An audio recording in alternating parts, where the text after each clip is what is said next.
तामुलपुर फरायसालिमाया 39थि गायसनथाय सान फालिथायजों लोब्बा लाखिनानै बयज हस्टेल बेखेवदों।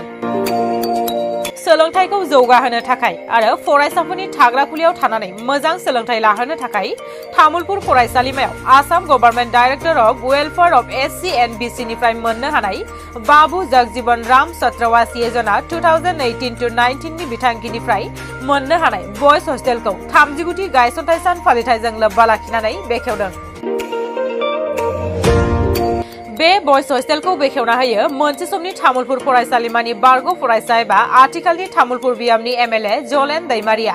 बे बेखेवनाय हाबाफारियाव बाहागो लायो नमिनेटिभ MCLA हेमन्त कुमार राभा, BTC बारग' MCLA मदन मोहन मोसाहारि, डिमाकुसि फरायसालिमानि गोरायुं। बे फरायसालिमानि सामलाय आफादनि बिबानगिरि आरो बिबुंगोरा आरो फरायसाफोरा बाहागो लायो। बयज हस्टेलाव सा 20 फरायसाफोरखौ दोननायनि राहा खालामनाय जादों। बे बयज हस्टेलाव थाग्रा फरायसाफोरनि थाखाय गंसे बिजाब बाख्रिनिबो खाबु खालामना होनाय जादों आरो हिनजावसाफोरनि थाखायबो गार्ल्स हस्टेल खाबु खालामना होनाय जागोन आरो गार्ल्स हस्टेलखौबो थाबैनो बेखेवना होगोन होननानै फोरमायथियो तामुलपुर फरायसालिमानि गोरायुं डक्टर जगेन बर'आ। तामुलपुर फरायसालिमानि 39थि जे गायसननाय सान आरो बे गायसननाय सानजों लोब्बा लाखिनानै जों दिनै तामुलपुर फरायसालिमायाव गंसे बयज हस्टेल बानायनो हाबाय, कमप्लिट जाबाय, दिनै उद्बोधन खालामबाय। BDCनि गाहाय मानगोनां प्रमद बर' सार बिथाङा बेखेवनो गोनांमोन, बिखेक उसुबिदानि थाखाय बिथाङा फैनो हायाखै। थेवब्लाबो जोङो तामुलपुर फरायसालिमानिनो आगोलनि फरायसा एबा दानि तामुलपुरनि जि MLA मानगोनां जलेन दैमारि बिथांनि आखाइजों जों बेखेवबाय। लोगोसे आमार BDCनि नमिनेटेड MCLA हेमन्त कुमार राभा बिथाङाबो थाबाय।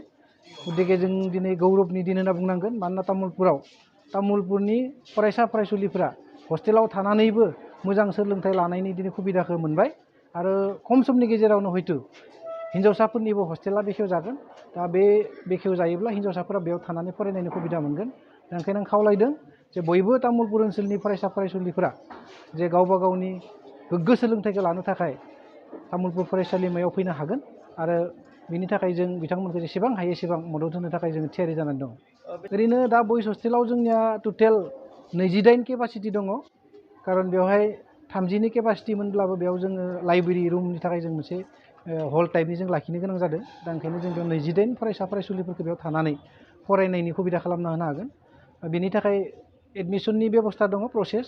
बेखौ कलेजाव फैयोब्ला कलेजनिफ्राय बे फर्मखौ लानानै गाइडलाइनखौ फरायसा फरायसुलिफ्रा मोनगोन होननानै आङो फोसावनो नागिरदों।